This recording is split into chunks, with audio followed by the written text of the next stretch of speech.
Hello, beautiful people. I'm back with another video. It is my Sunday makeup routine because Sundays is typically the days I do the most, but we're starting off with the bare face. As always, we're going in with all of our skincare prep. As you know, I'm going to start with some eye cream. Now, I'm not saying I'm an expert in doing my skincare, but I do know skincare is a huge part. So, this eye cream might actually supposed to go after something else, but I just do it first, okay? Then we have some face cream, some moisturizer, some hydration for our skin. We're just gonna rub that in.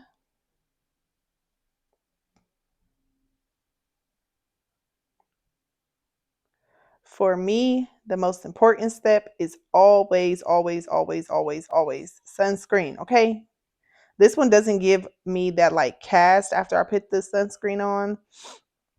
Like some sunscreens, you know how they give us melanin girls, how they give us some a white cast. This one does not do that. That is why I like this one. I try to be very generous with the sunscreen that I put on. And yeah, so we're just putting our sunscreen on. Always prime your face. I'm actually going to do more primer next time. I was not initially a primers girl, but now I am getting into priming. So I'm just walking you guys through the skincare steps. This is what we do before we do our makeup. You can use a brush to pat it in, or you can use your finger. I just used the brush because I knew I had that sunscreen on my hands. So I wanted to make sure it was layered and in correctly. Now, this step is always optional, but where I have those little imperfections is in regards to hyperpigmentation because of previous blemishes. I like to conceal those while I do my brows. I like to use the Anastasia Dip Brow in the shade dark brown, and I like to use a angled eyebrow brush. Now, when you are doing your eyebrow brush, or when you are doing your eyebrows, you want to do hair-like strokes. You don't want to just paint your eyebrows. You want to do hair-like strokes as thin as possible and taking time to look to see if it's as full as you like it to be. And so that is what I'm doing. I'm taking my time to make sure it's not uneven in that it is as dark as I would like my brows to be for the makeup look that I'm doing. This step being first, which is my brows being first, this is optional. I don't know why this is my routine. I think I've just done it for so long. So brows always come first, and you can always freshen them up after you do your foundation and stuff. But I always do my brows first. I've tried to do my brows last. I just do not like the way that they come out sometimes. So I'm open to change. After I have done my hair like strokes, I like to fill in the end and then brush the product in as much as possible so that it's not too full. I really like that brow. I'm just making sure all the areas are filled in.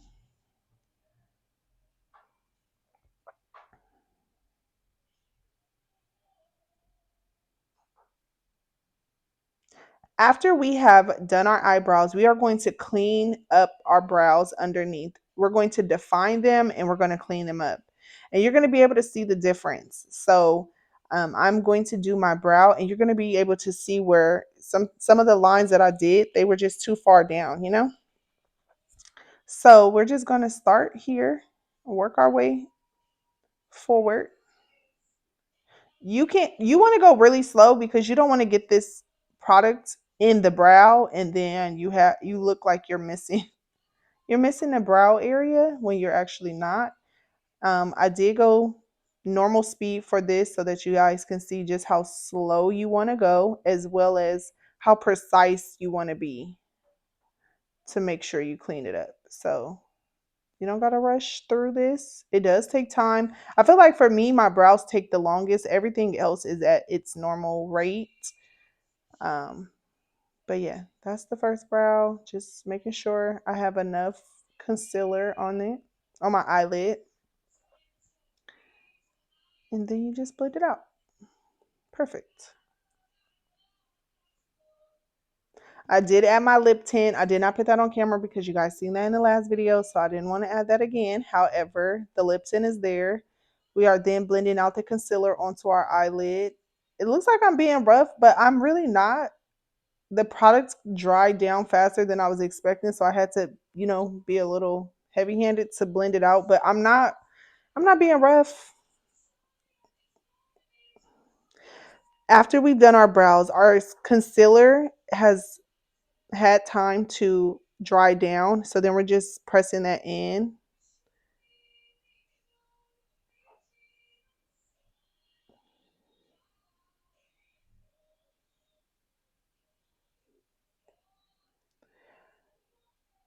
Today, I'm going in with the Makeup by Mario foundation. This is actually one of my favorite foundations. It's very buildable. It gives you full coverage, and it is just very lightweight. I don't like cakey makeup, and you guys will see that as I continue to do my makeup with you. But this is the Morphe foundation brush, number 103. If you guys need some brushes, I like this brush. It's an angle brush. It's not too dense. It is like perfect.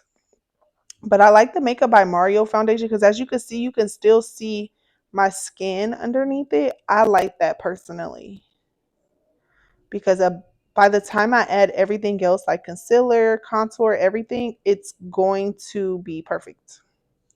I don't know why sometimes it looks like my foundation is not my skin tone, but it is absolutely my skin tone, guys. So don't think otherwise. I had to zoom out a little bit, but there we go.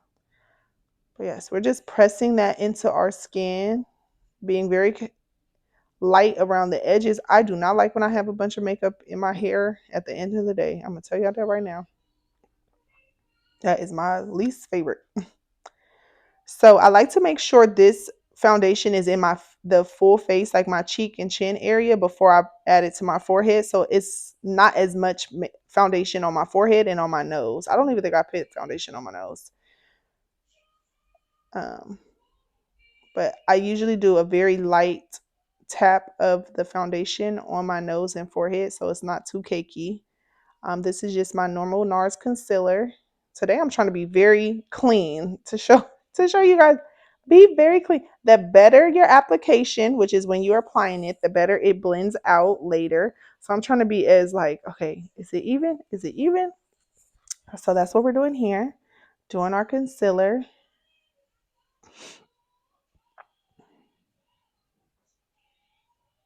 So when I apply my concealer, this is normally the last thing I blend out so that it has time to dry down. I'm adding some highlight underneath my bronzer and my blush. There's my bronzer. Contour. Well, contour is what we're doing, but this is cream contour. And then I'm doing my nose, my chin, my forehead. So we're going to start. Oh, nope. Add some blush. Liquid blush is fun to work with, but if it dries down too much, then you get a little residue, and or it doesn't blend out as well. That's what I mean by that. So I do my best to do my bronzer, my contour, cream contour, blend that out, and then I like to blend out the blush. I don't want the blush to dry down too much because sometimes it is spotchy. Like more of it is sticking to my brush than it is to my face, and I don't really like when it does that. So I like to do this first and then I do my blush.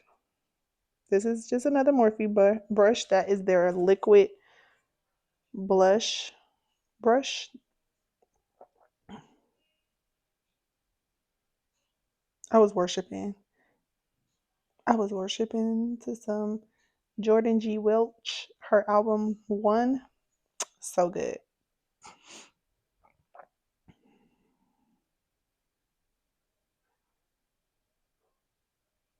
Now you want to blend out your blush into your skin, press it in, and then you can go in with more contour, which is what I did.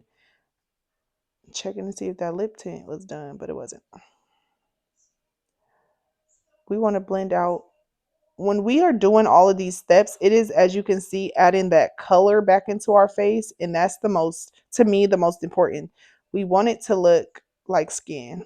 Okay. We want this makeup to complement the features we already have. And we want it to give skin. Now, is it giving skin when we're done? Probably not. But that's the goal. Now we're going in with a Real Techniques brush. This is their brush in the number 200. It's supposed to be like a powder brush, but as you can see, I'm using it for my concealer.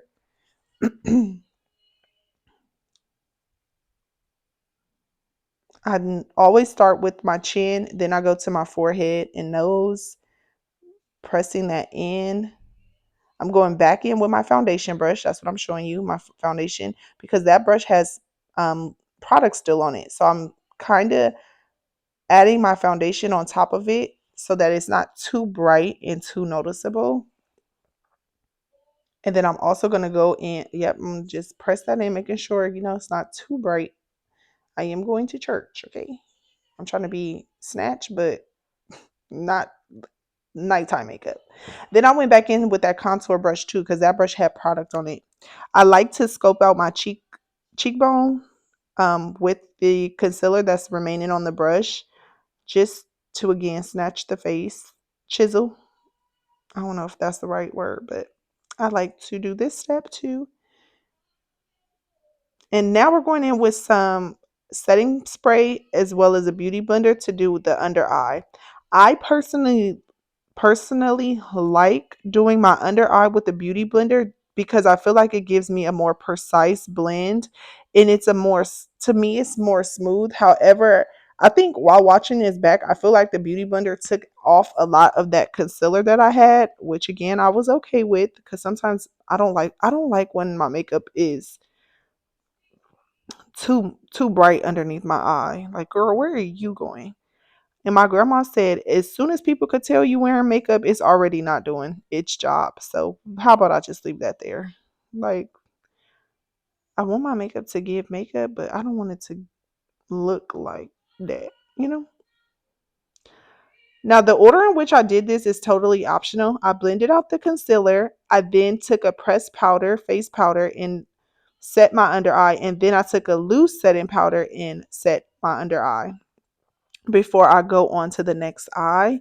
That's totally optional. You can blend out both of your eyes, blend out the concealer first, and then set and do pressed powder and setting powder. But I wanted to do it immediately because I want the makeup to last all day. And so I'm going in with my Huda Beauty setting powder as well.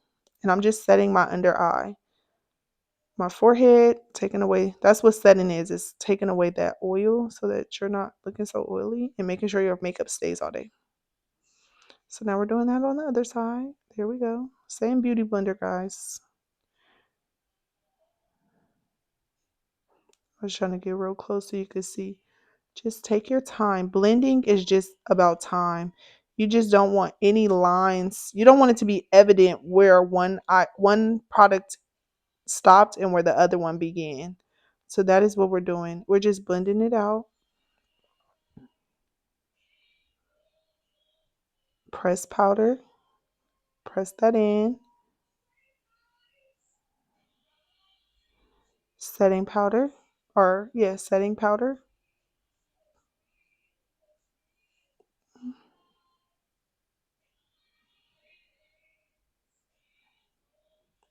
And then Huda Beauty baking powder. This is actually setting powder too, but I used it to like more so bake underneath my eye.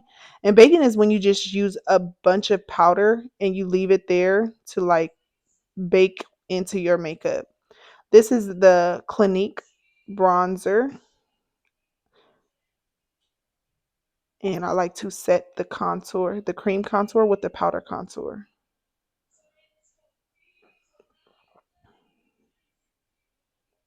Now again, I won't say I'm a professional at doing makeup. I just enjoy makeup, so I like to do it.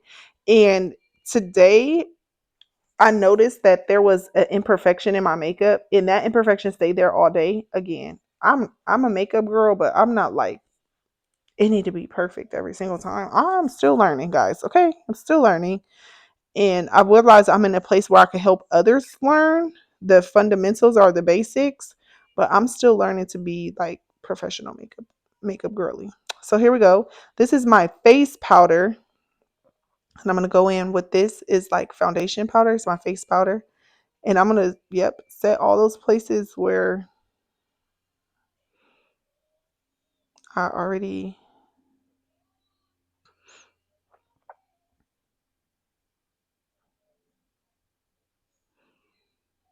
set. Just adding another layer of powder. This is going to be for my nose and my eyes.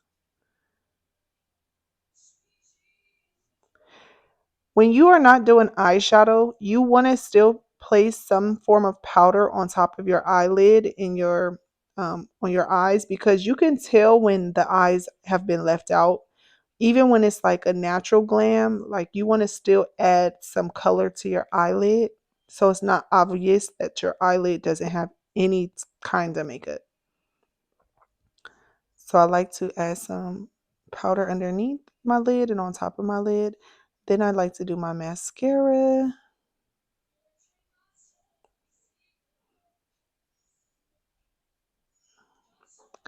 And then that, I think, is it for this video. Thank you guys so much for watching.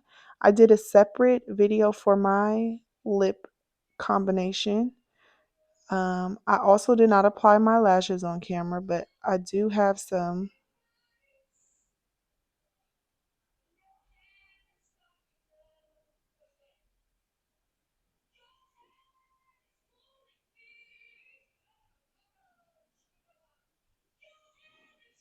Just do, just doing my mascara. You want to take your time, girl. I still sometimes don't take my time and I still be making a mess.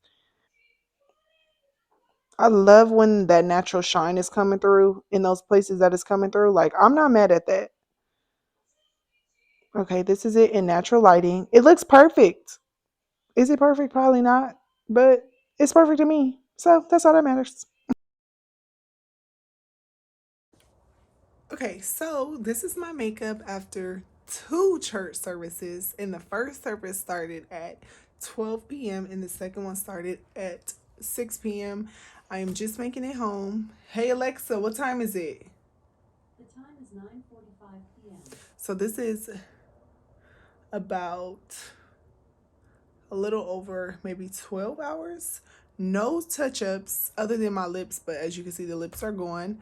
I worshipped 2 services, okay, 2, and this is what it looks like. So I'm going to come a little closer, zoom the camera in a little bit so you can see my under eye. As you can see, the natural oils are peeking through. Totally fine with me. Love that. Love when it looks natural and it's natural wear. And yeah, this is my makeup after about 9, 10, 11, 12, 13 hours. I use all that powder in the morning so that now my face with its natural oils, even under my eye, is still not that oily, but I like this look.